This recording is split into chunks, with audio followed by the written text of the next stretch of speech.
Prova di evacuazione generale all'Istituto Renier di Belluno, unica scuola della provincia scelta dalla Regione per l'esercitazione di protezione civile, che rappresenta un momento altamente educativo rispetto a comportamenti corretti da tenere in caso di pericoli e incidenti. Questa mattina viene simulato un evento calamitoso, nella fattispecie in questo caso è un incendio, ma potrebbe essere un terremoto, e quindi i ragazzi si trovano protagonisti di un evento e assistono a a quello che succede nella situazione reale. Allarme, avvio delle procedure, evacuazione propriamente detta e recupero dei feriti da parte dei soccorritori. Oltre 900 studenti hanno potuto testare sul campo l'attività della complessa macchina della protezione civile con vigili del fuoco, personale sanitario del SUEM, polizia locale e volontari. I ragazzi vedono un sistema molto articolato, molto complesso, e io mi auguro che possano entrare nel mondo dei soccorsi o come volontari o come professionisti, e che poi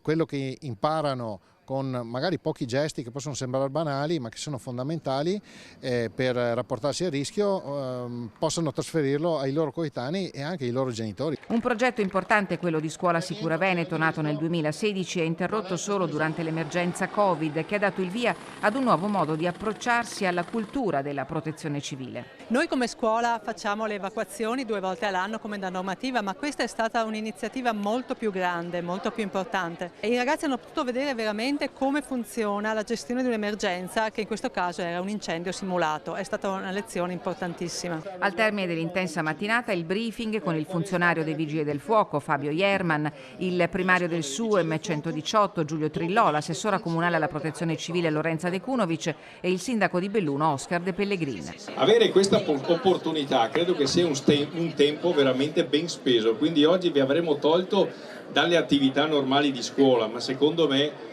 è stata una grande esperienza civile per poter capire come fronteggiare o come muoversi o come aiutare anche l'altro